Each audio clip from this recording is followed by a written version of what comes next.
At ayun naman na guys, welcome back for another vlog for today's video. Sa video na to guys, tuturuan ko kayo kung paano magpalit ng brake pad ng mga Maxi natin. Sa ngayon, ang papalit muna natin is yung rear natin kasi ewan ko kung ako lang ba, comment down below kung ako lang ba yung naunang napupudpud yung brake pad sa likod kaysa sa harapan.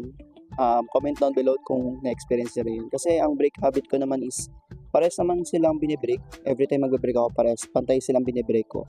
Not sure kung may madumi lang ba yung caliper ko, pero malinis naman yun, nililinis ko naman siya every time na magpapalit ako ng brake pad eh. Hindi ko lang sure kung bakit ngayon every time na magpapalit ako ng brake pad, mas nauna kong pinapalitan yung rear ko kaysa sa harapan. So yun guys, start na tayo magpalit ng brake pad. Let's go.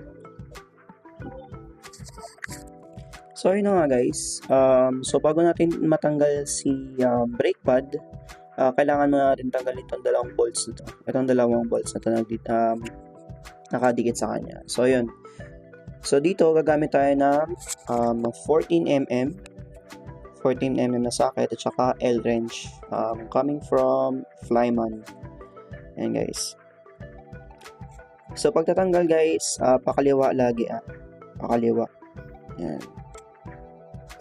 And then, after nating matanggal to guys,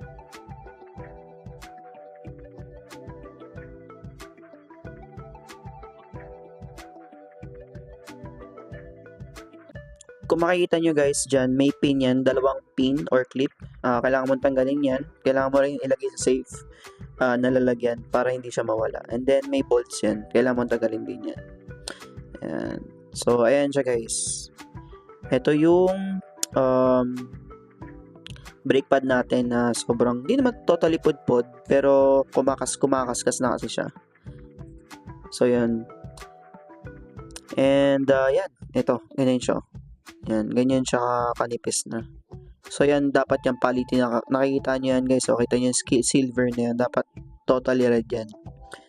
So, yun, doon mo malalaman pag palitin na. Yan, sobrang nipis na guys. So, yan. So, yun. Magpapalit tayo. Ito nga pala yung ipapalit natin, RCB ulit. Ito yung lagi yung ginagamit guys, si RCB. Yan lang, yan at yan lang yung ginagamit ko. And then, ilalagay ko na yung yellow basket dito guys kung saan ako nakabili ng legit na RCB. Galing sa TikTok shop. Yan. So, ito muna yung ilalagay natin. Si rear brake pad ng Maxi natin. Next time na yung front. So, yan. Tignan mo yung kung gaano kakapal yan, guys. Oh. As in, makapal talaga yan, guys. Ni RCB, guys. Racing Boy. Ayan, makapal yan, guys. Kaya sobrang tagal nyo siya magagamit as in. Pero ngayon, i-install na natin siya sa caliper. Ayan, let's go, guys. Let's go. Ayan. Guys, hindi ko pala na-mention, every time na magpapalit ako ng brake pad, nililinis ko talaga yan. Ngayon lang talaga is busy talaga ako. So yan, bago natin ikabit, kailangan mo natin ilubog yung piston ng caliper, gawa nung hindi siya papasok, gawa kung ano makapal yung RCB natin na brake pad, kailangan iusog muna natin yan. Ayan. Again guys, sa pagkakabit, kailangan mo natin linisin si caliper para kumapit din lalo yung piston dun sa brake pad natin.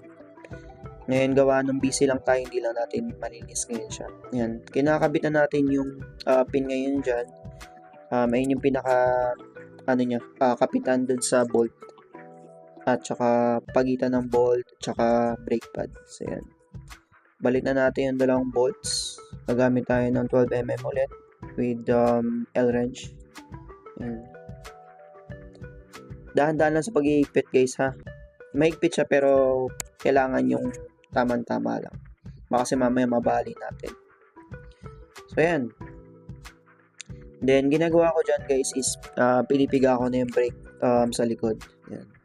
So yun guys, kung nakarating kayo hanggang sa dulo na to, please do like and share guys. And then kung nagustuhan naman nyo tong RCB na to, ilalagay ko na tong sa yellow baskets sa left side. And then, yun.